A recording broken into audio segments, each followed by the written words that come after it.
मातृभूमि न्यूज, मातृभूमि की आवाज, मातृभूमि के लिए।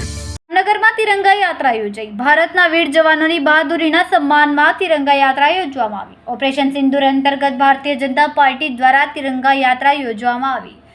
આ તિરંગા યાત્રામાં જામનગરની સામાજિક સંસ્થાઓ પણ જોડાઈ। જામનગર શહેરના વિવિધ માર્ગો પર દેશભક્તિના ગીતો અને અમર જવાનના નારા લાગ્યા।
પહેલગામ ખાતે આતંકવાદીઓ દ્વારા જે નિર્દોષ ભારતીય નાગરિકો પર હુમલો કરવામાં આવ્યો અને એવા ભારતીય 26 પરિવારોના જે પરિવારજનો એટલે કે એમના પરિવારના પુરુષોને એ પિતાના રૂપમાં હોય, પતિના રૂપમાં હોય, દીકરાના રૂપમાં હોય, એની નિર્મમ જે હત્યા કરવામાં આવી એનો એક મજબૂત જવાબ આતંકવાદીઓ અને ઝીરો ટોલરન્સ ભારતે જે નીતિ મોદી સાહેબના નેતૃત્વમાં ટેરરિઝમ તરફ અપનાવી એનો એક મજબૂત જવાબ આપણા દેશના જાબાઝ સૈનિકોએ એટલે કે એરફોર્સ, આર્મી, નેવી અને બીએસએફ બધા જવાનોએ મળી અને મજબૂત જે જવાબ આપ્યો આતંકવાદીઓના કેમ્પ્સ ને જે નષ્ટ કરવામાં આવ્યા। અનેક આતંકવાદીઓનું એમાં ડેથ થયું એ હમલાના માધ્યમથી। અને મજબૂતીથી જે મુંતોડ જવાબ માનનીય મોદી સાહેબના નેતૃત્વમાં આપણી ભારતીય સેનાએ જે રીતે આપ્યું એની જ એક સરાહના રૂપે અને જે સૈનિકોએ એનું જીવનું બલિદાન રાષ્ટ્રની રક્ષા માટે, રાષ્ટ્રના ગૌરવ માટે આપ્યું, એમને એક શ્રદ્ધાંજલિ રૂપે આજે જામનગર શહેરમાં તિરંગા યાત્રાનું આયોજન કરવામાં આવ્યું છે. આ આયોજન જામનગરની અલગ અલગ સંસ્થાઓ દ્વારા કરવામાં આવ્યું છે.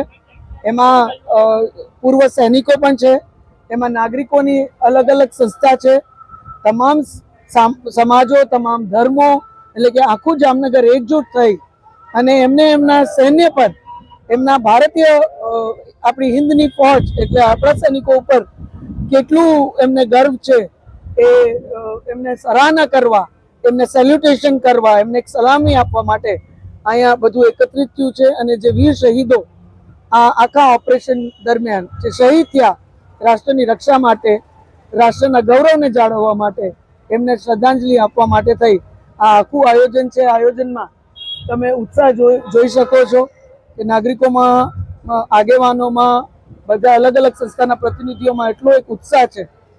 આમાં કોઈને કેવું નથી પડ્યું કે યાત્રામાં ભાગરૂપ રહ્યો.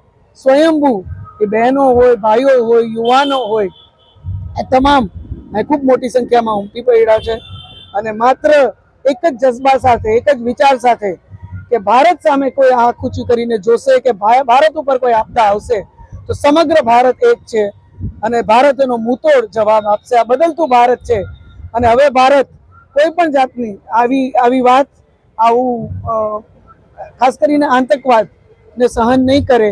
અને માનનીય મોદી સાહેબના નેતૃત્વમાં જે પ્રકારે એક મજબૂત જવાબ આપણા સૈન્ય દળે આપ્યો છે, આપણા સૈનિકોએ આપ્યો છે, એની ફરીથી ખૂબ જ ટૂંકા સમયમાં માતૃભૂમિ ન્યૂઝ OTT પ્લેટફોર્મ અને મેગા સિટીમાં કેબલ નેટવર્ક સાથે જોડાઈ જશે. તો જોતા રહો માતૃભૂમિ ન્યૂઝ.